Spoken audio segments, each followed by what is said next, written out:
Ladies and gentlemen, the 45th and 47th President of the United States, Donald J. Trump.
Well, thank you very much. It's a great honor to be here. Incredible people, incredible country. I'm thrilled to be back with so many visionary innovators and titans of industry, the most brilliant in the world, actually. So many different locations, and they come from all over, but this is a very special country that I'm in, and the business leaders here at Apec are really fantastic. So many friends, and I want to thank our host at this important summit, President Lee of South Korea. He's a terrific person, and I'm going to be meeting with him this afternoon, and I look forward to that very much. The Republic of Korea is a cherished American friend and a close ally, and as we can see in this beautiful city, it's truly one of the most remarkable nations anywhere on earth. Here in this peninsula, the people of South Korea have forged a miracle of economic development like you rarely see, an industrial and technological powerhouse, and above all, a free society and enduring democracy and a thriving civilization, and I want to congratulate you. It's very few places like it. The entire world should be inspired by all that you have achieved, and they study you, and they do so much to understand what you've done, but most of them don't get it, and that's probably good for you. Keep it this way.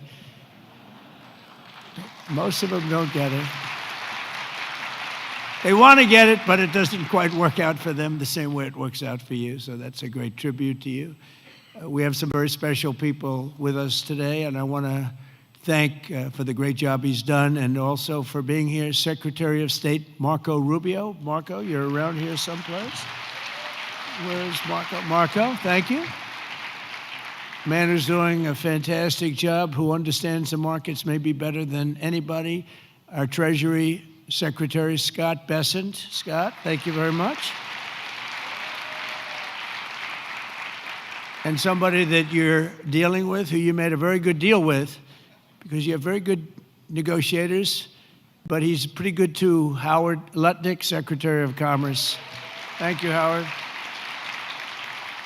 U.S. Trade Representative, Ambassador Jameson Greer, is a fantastic person. And your career's Minister of Trade, Industry, and Resources, Mr. Jung Kwon Kim, who's an incredible man, actually. My people say he's very tough, however. We wish we had somebody of a little bit lesser caliber, but they decided not to do that. And so many other distinguished guests are here, so I just want to thank you very much. It's an incredible room. It's a beautiful room, by the way. All those beautiful people up there, so high up. This place is packed. Thank you. Look at it, we're waving. Thank you very much. But as you know, APEC unites Pacific nations around our growing economies and promoting our shared interests, and today I come with exciting news from one of the largest Pacific nations. We'll call ourselves a Pacific nation, but one of the largest of them all, the United States of America. I'm pleased to report to you that this afternoon, after 4 years of weakness, disaster, really decline, America is back, and it's back stronger than ever before. We're doing numbers that nobody's ever seen before. We're the hottest country in the world, actually, and I say that with other countries represented, and they admit it. But I do say it very proudly. 1 year ago, our country was in very, very serious trouble. Some people thought our country was dead. Now we're literally sort of an inspiration to a lot of other countries. We are indeed, I use the term hottest country, but we're the hottest country anywhere in the world by far. The United States is blessed with right now, the strongest economy, the strongest borders. This all happened over the last 9 months. The strongest military, the strongest friendships, and the strongest spirit of any nation on the face of the earth. This is a golden age in a short period of time. I knew we could do it. I didn't know we were going to do it this quickly. It's a little bit more than 9 months. So in less than 1 year, we've secured commitments for over $18 trillion of new investments. As an example, the previous administration, in 4 years, they did less than $1 trillion. I think much less, actually, and hurt our country very badly. Who would have known?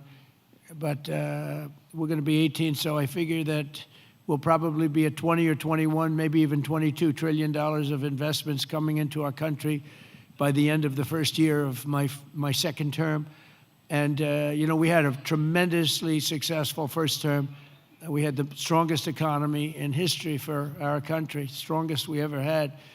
But this is, I think, blowing it away. We have great policy. We have some very good things happening. The stock market, as you know, is set 45 all-time highs since in a period of, it's pretty good, in a period of 9 months, breaking new records week after week, including one just yesterday. We set the record GDP growth in the second quarter, and that's with all of the things that we're doing. When they are built in a year and 2 years, we're going to go through the roof. I mean, we're going to see numbers that I don't think have ever been seen before. But even during this period of a little bit of a period of transition, you could call it, because I think we're in an economic revolution in America. We went at 3.8%. We're up 3.8% GDP, triple and even quadruple the rate that a lot of people thought we'd be. They thought that during this period that we'd be at a much lower rate. Some people predicted 1.5, and we're going to be very close to 4. The next quarter, we're expected to be at about 4% growth.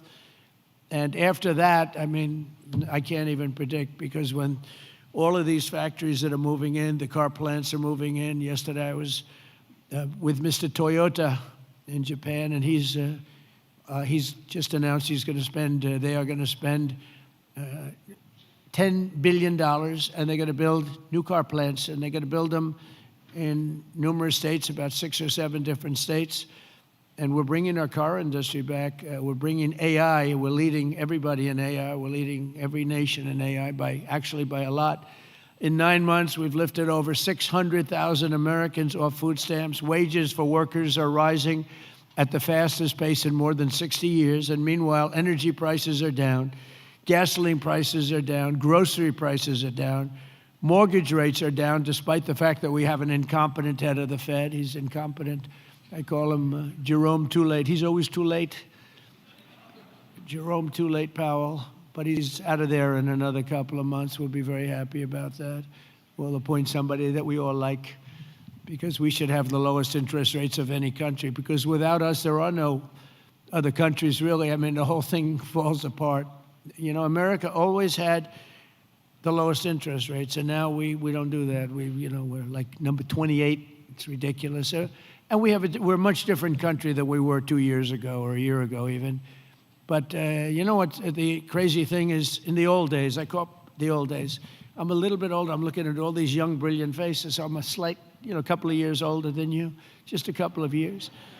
But in the old days, when you announced good news, the stock market went up. You announced good news, the stock market would go up. Now, when you announce good news, the stock market goes down, because people say, oh, that's terrible. You're doing well, that's terrible. Interest rates will go up. So they think because of that, interest rates will go up because that. It's inverse to what it should be. We're going to go back to the way it used to be. When we announce good news, the stock markets are going to go up. And that's the way it should be. And we're going to really ride that very hard. And when we announce good news, we're not going to have a Fed that's going to raise interest rates because they're worried about inflation in 3 years from now or something. When we announce good news, we want the stock market to go up, not to go down. And the scourge of inflation we inherited. We inherited the worst inflation ever that we've ever had. I inherited from incompetent people, and now we're down to a very low rate of inflation, 2.7%, and it's going to be a little bit lower than that. It's almost a perfect number. Believe it or not, you don't want to have zero. You want to have like 1% to 2%, and we're very close to that number. But we had inflation the worst in the history of our country. But factories are booming in the USA, and manufacturing productivity is rising 5 times faster than it was just 1 year ago. Think of that. Steel production is way up by 155,000 tons a week. Oil production is through the roof by 500,000 barrels a day. And mining of clean, beautiful coal, I call it clean, beautiful coal, is up by 2.6 million tons every single month. And we brought coal back into the picture. What you can do with coal today is incredible. So I call it clean, beautiful. I don't use the word coal, I say, because it's got a little bit of a problem, public relations-wise, the word. So we call it clean, beautiful. My administration's not allowed to use the word coal. They have to say clean, beautiful coal. We've given it a new name. It's a three-name deal. Even semiconductor manufacturing is rapidly returning to the United States. NVIDIA and TSMC have just produced the first state-of-the-art Blackwell chip that was 100% made in the USA. In fact, Jensen, who's an incredible guy, he might be here. I don't even know. Is Jensen here? I think he's around. Somebody said he's here. How is he? Pretty good, right? Got a chip that's like 10 years advanced. But he's great, and they're all, building now. They're building tremendous plants in the United States, Arizona, Texas, all over. We're going to have a big portion of the chip market just in a very short period of time. But these tremendous strides are also creating great jobs for our citizens. 1.9 million more American-born workers are employed today than when I took office 9 months ago. Think of that. Almost 2 million people more American workers. Nobody's ever had numbers like that. And those numbers are going to get much bigger, much better than that when we open these plants that are being built all over, the AI plants. I've never seen plants this big. I built shopping centers. I built a lot of things. But if you spend 250, 300 million, you can build a big shopping center. These people are spending $50 billion to build a building. And I say, what's your product? Information. I said, well, good luck. That's a lot of information you're going to have. But, they're the smartest people in the world are doing it, and they all think it's great. All I can do is make it easy for them. And what I've done, one of the things that I'm most proud of, because I thought of it like every, country, our electricity production, our energy production is not, it's not, nobody ever saw this kind of a revolution with the AI. And what they need more than anything is electricity. So if a country was able to do that, it would be, pretty unusual. It would be very hard, maybe you could say impossible. So I came up with a concept when they build this massive plant, sometimes the size of Manhattan. Think of that. The size of Manhattan. These plants are the biggest. I've never seen anything like it, actually. Nobody has. There's never been anything like it. But I let them build their own electricity generating plants with it.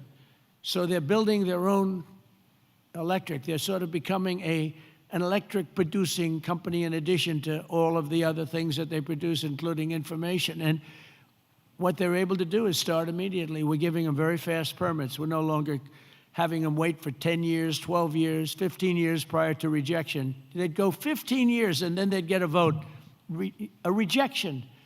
And by that time, their concepts were old and obsolete anyway. So, it's terrible. And we're getting it done rapidly, literally rapidly.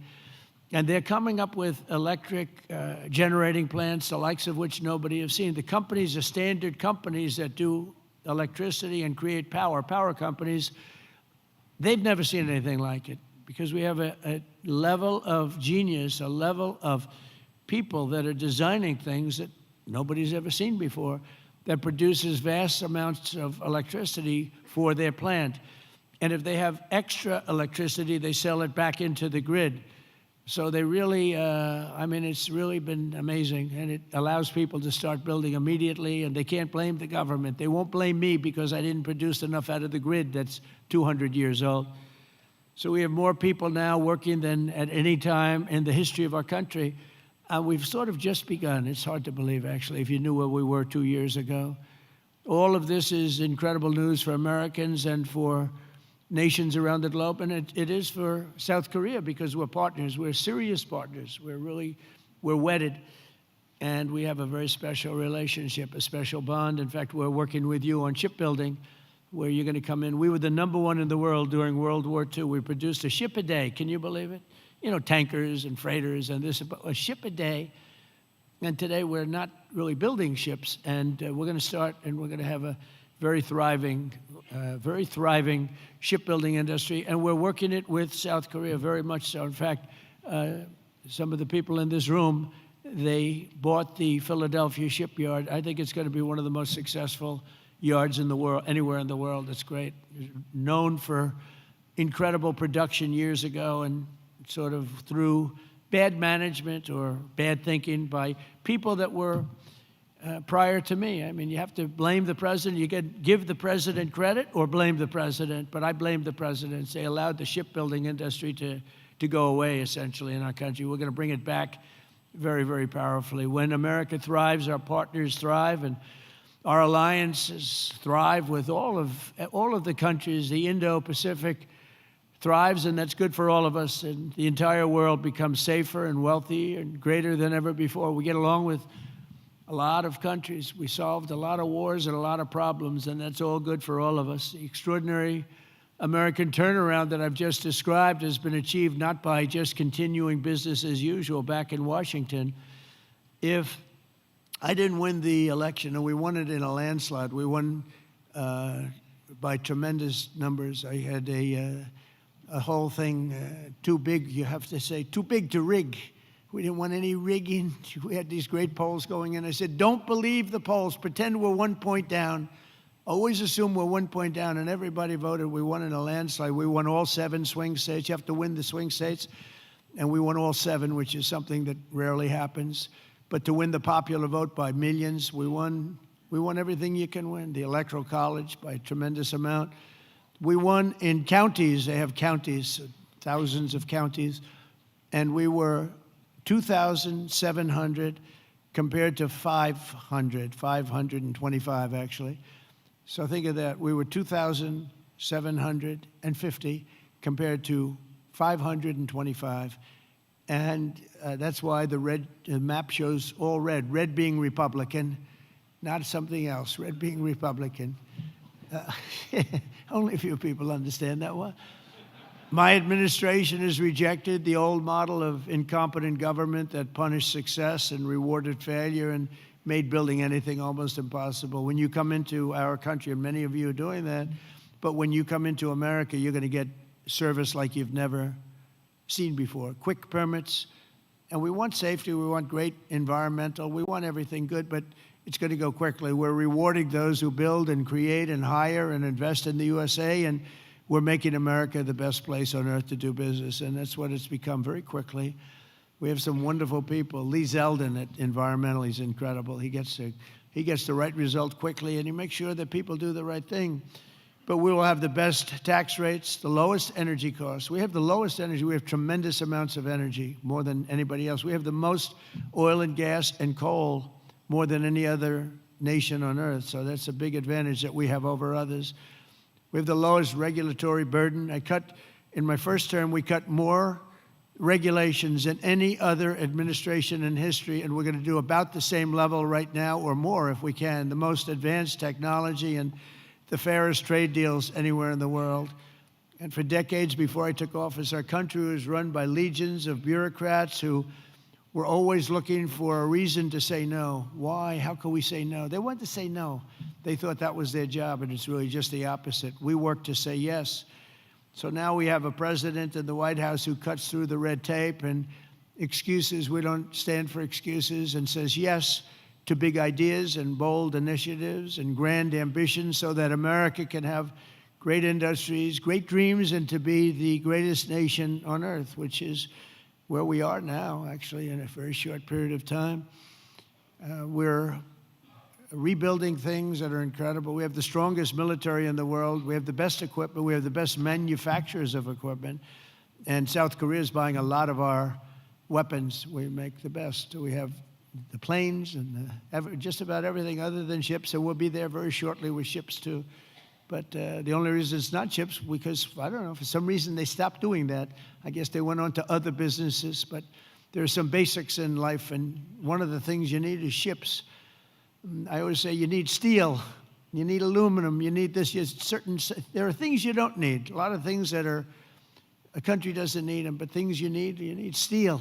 Got to have steel, and we're redoing our steel, and some of the people in this room are very involved in that. We're redoing our industry. We're starting to produce large amounts of steel, massive amounts of steel. We'll be right at the top in a very short period of time. The mills are opening again, and they're opening up big. And again, it's national security, and it's because of tariffs. We're reclaiming our heritage as a nation of builders and doers, and we're pioneers in a sense, but we're really doing it again, but we're doing it even better than we did the first time, which is the first couple of 100 years. And we're pursuing this vision with unrelenting drive and really unprecedented success. In July, I proudly sounded law. It was very important. I went into the archives. We looked at every possible thing you could look at, and I signed into law the largest tax cuts in American history. And as you remember, in my first term, we cut taxes from 39% down to 21%. And now we've done even better than that, putting more money in the pockets of American families that make up the largest consumer market on earth for businesses and manufacturers like those in this room. Our tax law includes 100% expensing for all new factories, plants, and equipment. So that means you can write everything off in the first year. So that's like we had in the first, except this goes for a period of 10 years. Whereas the other was over a much shorter period of time. And I actually think that we had such tremendous success. I always said that was the single most important thing, the expensing, the one-year expensing. Upon taking office, I signed executive orders that require that for every one new regulation, 10 old regulations have to be eliminated. I did that in the first term, too, and it worked. So if you want a new regulation, you have to get rid of 10, and already we're exceeding that limit, reaching closer to 30 to 1. Our people have done that, our great secretaries and other people in the administration. So we've been actually at a level where we sign in a new regulation, they get rid of 30 old. We're sort of cleaning up the books because many of these regulations are obsolete, they don't belong, and some were so horrible, they were obsolete, but they really stopped projects from being built, and we're getting rid of all of them. We've pretty much done that. We have streamlined permitting for all new energy and mining projects. It used to take decades for an administration to get something approved, and now it's a process that will take, generally speaking, less than 28 days. In addition, across government, we're guaranteeing a rapid and expedited regulatory review for all new projects in the United States, and that's worth billions and billions of dollars to industry. You spent more money on trying to get something approved than you do in building the plant itself. You know, in Louisiana, my first term, there were 2 plants, and one was financed by a tremendous group of Japanese investors, and it was about $16 billion, LNG plants. Another one was financed by people from South Korea and others. LNG, both have a massive LNG. They were in the review process. One was 15 years, one was 16 or 17 years, and they were then told, forget it, we're not going to get it approved. So I came into government, I heard about it, and I love Louisiana. We did very well there. We did well in just about all the states, but we did really well in Louisiana. And so I got involved. The one plant that was in for almost 15 years, I got it approved in one day. One day. In fact, when we called the people to say that they got approved, they didn't know what the hell we were talking about. They said, you got it approved. We sort of gave up on it. I said, no, you don't have to give up. We got it approved. The other one took me a little bit longer. I didn't do as good a job. It took me 1 week. And they got approved, and they got built. They're massive plants, and they're doing unbelievably. They're like setting records, LNG, big, it's like the Empire State Building lying on its side. And all I know is, I looked at it. I said, what kind of a building is that? All it's got is pipes going back and forth. I never saw anything like it. But whatever it is, it works. And they've been very, very successful. But think of it, 14 and 15 years, and I got one approved in 1 day and one approved in 1 week, and they've been doing great, and they've been good for the environment. I've shrunk the size of government for the first time in many years since January. 100,000 bureaucrats have left the federal payroll. You've probably seen that. So we're creating real jobs. We're getting rid of wasteful jobs. Government spending is down 2.5% this quarter compared to 1 year ago. It was going through the roof in the previous administration. And in stark contrast to 4 years ago. I mean, if you look, 100% of all new jobs created in America under my administration have been created by the private sector. Think of that. The government created no new jobs. The private sector created the record number of jobs that we're talking about. That's a country. That's really a success. It's easy to create government jobs. I could say, add a lot of people to your payrolls. I can fake up the numbers if I want, but that's not the way you build a great country. You don't do that here, and that's not the way. But it's a good way to show good numbers, I'll tell you. You just tell everybody, hire a lot of people. That's what they used to do under the Biden administration, under Barack Hussein Obama. They'd say, hire a lot of people so we can make our numbers look good. I do the opposite. And we have real numbers. These are real numbers. There's truly no better time to invest in the USA. The results speak for themselves. Since the election, TSMC has pledged to invest $100 billion in the United States. So they're coming in from Taiwan. We have tremendous numbers of companies coming from Taiwan and building in the U.S. Apple, $600 billion investment. Hyundai, $26 billion. Micron, $200 billion. SoftBank, OpenAI, and Oracle, over $500 billion. Amazon, $35 billion. Pfizer, $70 billion. Jera, $200 billion. Google, $25 billion. NVIDIA, $500 billion. Genentech, $50 billion. Johnson & Johnson, $57. We're bringing back all of our pharmaceutical business. IBM, $150 billion. AstraZeneca, $50 billion, among many others, many others, too many to talk about. But one of the most significant factors in this remarkable surge of new investment has been my transformation of trade policy. 8 years ago, I came to this very summit. I was here. Does anybody remember? I don't know. I remember. Does anybody remember what I said? Yeah, there's a few hands up there. It must have been a great speech. 3 people. It's not too many people. But there's no reason to, because you saw whatever I said, I did. And for the first time, I laid out the principle that economic security is national security. Economic security, that's for South Korea, that's for any country. But economic security is, in fact, national security. I made the case that the global trading system was broken and in urgent need of reform, had to be fixed. The system had been exploited by countries that broke the rules at the expense of countries that followed the rules to a T, and asked the nations of Apec to be our partners in making the system fair and more sustainable for all of us, and we all work together, the Apec nations. 8 years later, as I'm back here in Asia, and I'm pleased to say that the positive vision for revolutionary reform I laid out, it seems like a long time ago, is now a reality. What really seems amazing is that we did all these things. We stopped a lot of wars. We did so many different things, made our country strong. Thank you. Thank you. And the campaign seemed like so long ago, and I was reading something today in one of the journals, and they said, can you believe it? 1 year ago, I was campaigning to win. Think of that. It was about a week. In a week, it'll be November 5th. And November 5th was the election. I said, can you imagine that? Here I am, president. We've done so many different things economically, militarily, peace-wise, peace through strength.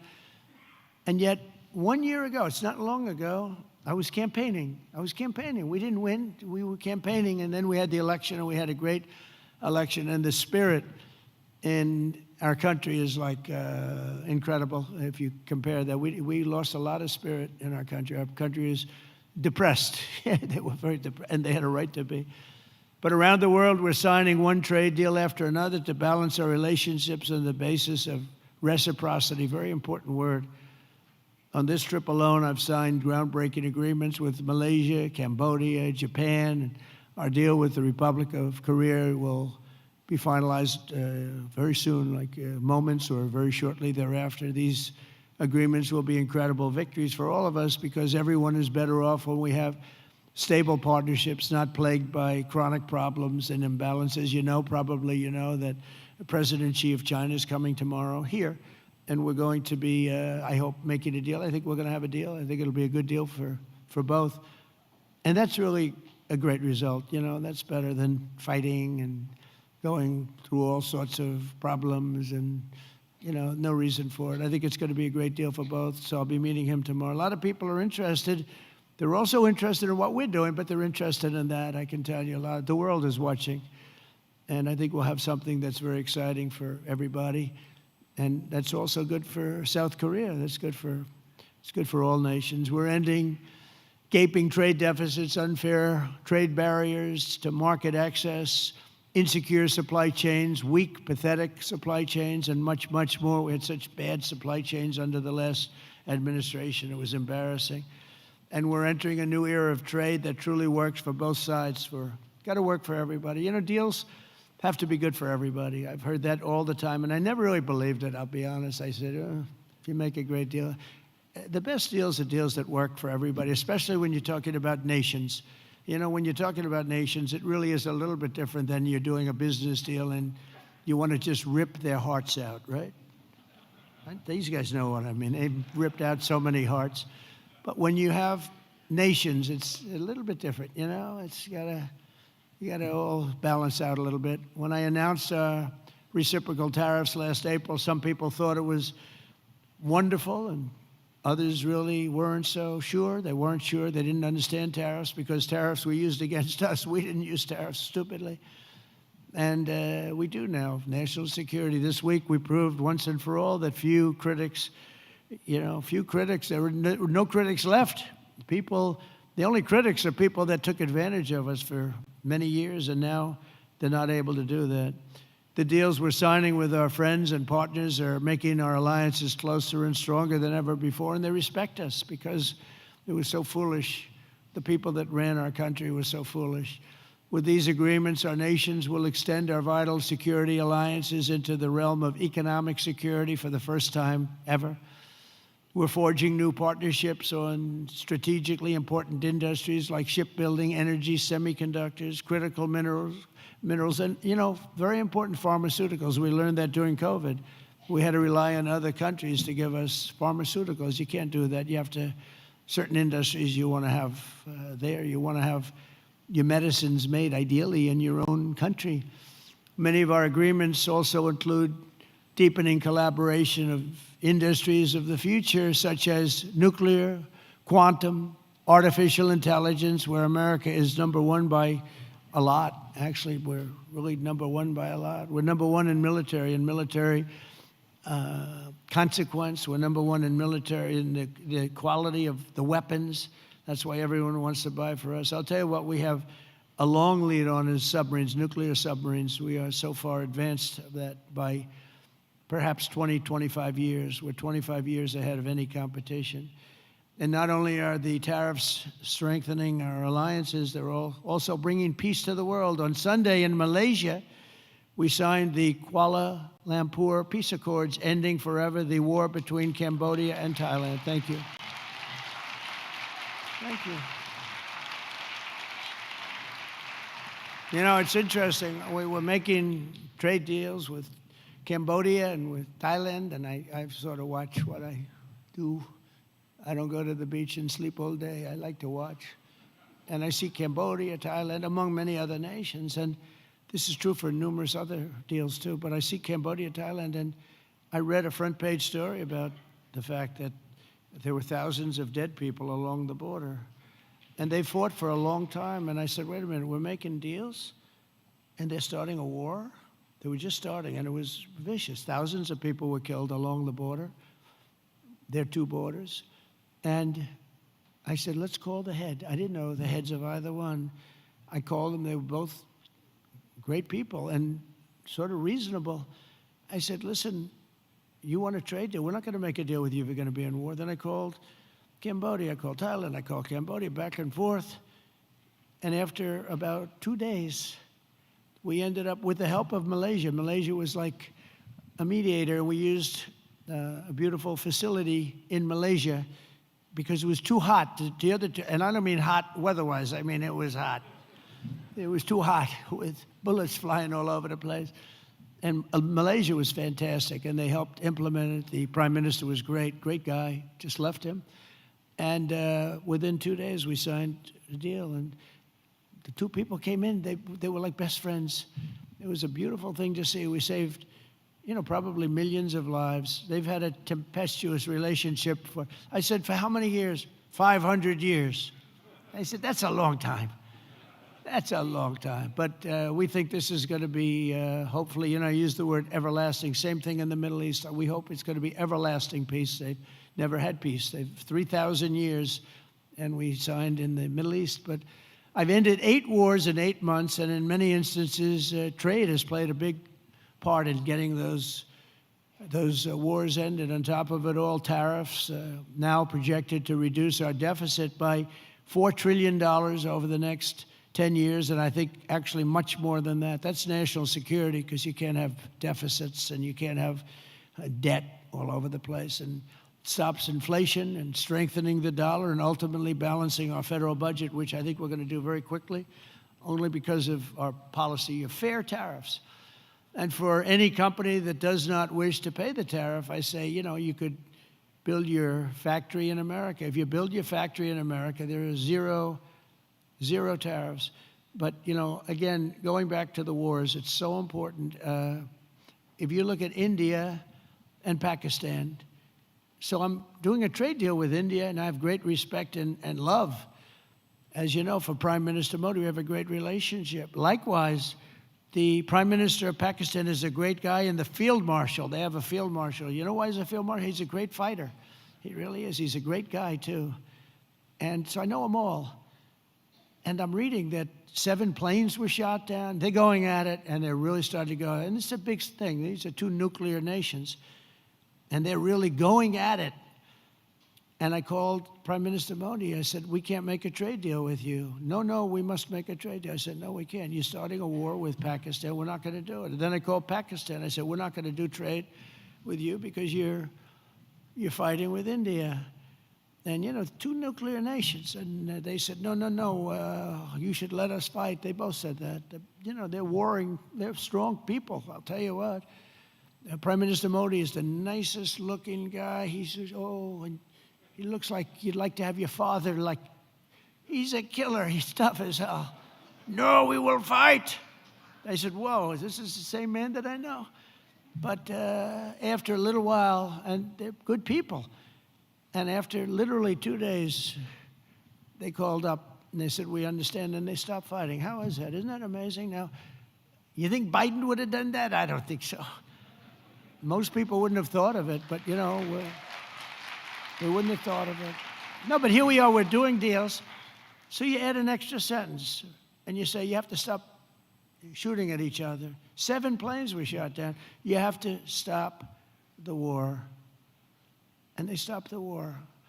And if it weren't for the tariffs, I said I was going to put 250% tariffs on each country, which means that you'll never do business. In other words, there's nothing you can sell for 250%. That means, that's a nice way of saying we don't want to do business with you. You don't have to say that, because that's a nasty, we don't want to do business. No. You say, we're going to put 250% tariffs if you don't stop the war. And they understood that, and within 48 hours, we had no war, no people killed. I mean, it's makes me feel so good. It's we saved millions and millions of lives with all of them. Azerbaijan. If you look at just take a look at that one. That was going on for, I think, 38 years, right? And President Putin called me. He said, "It's amazing. It's amazing. We couldn't get that war stopped. 38 years it went on, millions of people killed, and we got it done." And the 2 countries came in, and they were in the White House, and they started off here, and they got closer, closer, closer, closer. After an hour, they were hugging each other in peace. It was amazing, actually. It was beautiful to see 2 very good countries, 2 very good leaders. One was there for 22 years, one was there for 7. And they both said, my entire political life, all I did was shoot people on the other side. And we got it closed up. And we did that 8 times. The only one I didn't do is Russia, Ukraine, but that'll get done too. That'll get done. I thought that was going to be an easy one because of my relationship with President Putin. He turned out to be a little different, but I think it'll get done. It would have never started if I were president. That war would have never, ever started. So we've used trade to create peace in a lot of different locations. We also solved the war in Africa, Congo, Republic of Congo, and Rwanda. That was much smaller to do with trade, more to do with common sense. They were fighting for years. 10 million people were dead, and we got that one done too. So we did a lot of them. We did 8 in 8 months. And I think the other one's going to come along. I really think so. I thought that would have been one of the easier. Who would have thought we created peace in the Middle East but didn't get Russia and Ukraine? Because peace in the Middle East was undoable. They're shaking their heads. It was undoable. We got it done.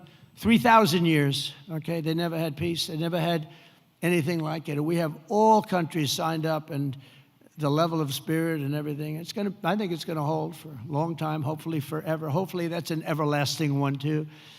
So in conclusion, at some point in your careers, every great business person and CEO in this room today has faced critics who said reform, innovation, and bold action would only lead to a total disaster, but none of us would be here if we had listened to the small minds with no vision. These are small minds with no vision. They had no understanding of success. They had no understanding of life and death.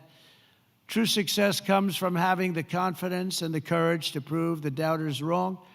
And oftentimes you'll go the opposite way of almost everybody, and you'll be the one that's right, and the others will be the one that's wrong. And that's where you have your greatest successes. And that's what America and our Indo-Pacific partners really are doing this week, and what our businesses and entrepreneurs do each and every day. That's what you do, the most successful people in the world. Together we're solving the challenges that no one before us has ever been able to solve, and we're forging a free and open Indo-Pacific, and for all of the people, we're creating a future of dignity and security, prosperity and pride. From the rolling hills of San Francisco to the gleaming streets of Seoul, from the bustling factories of Toledo, Ohio, to the bright lights of Tokyo, from Pittsburgh to Palawan, from Boston to Bangkok, from Detroit to Da Nang, and from Cleveland to right here in Gwangju.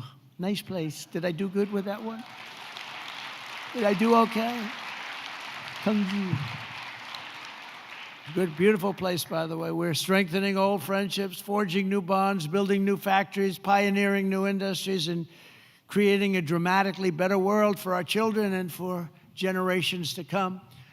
Together we will build a future of strong, independent nations on both sides of the vast ocean, joined by our common interests, united by common values, and reaching constantly toward a richer, safer, and more peaceful Pacific with fairness, persistence, and common sense. That's such an important 2 words. We will build together, we will trade together, we will prosper together, we will thrive together, and above all, we will win together like never before. We're going to have an incredible relationship together for generations to come. And I just want to thank everybody in the room. I know so many of you. You're incredible people. God bless you. God bless the nations of this great region, and God bless America. Thank you very much, everybody.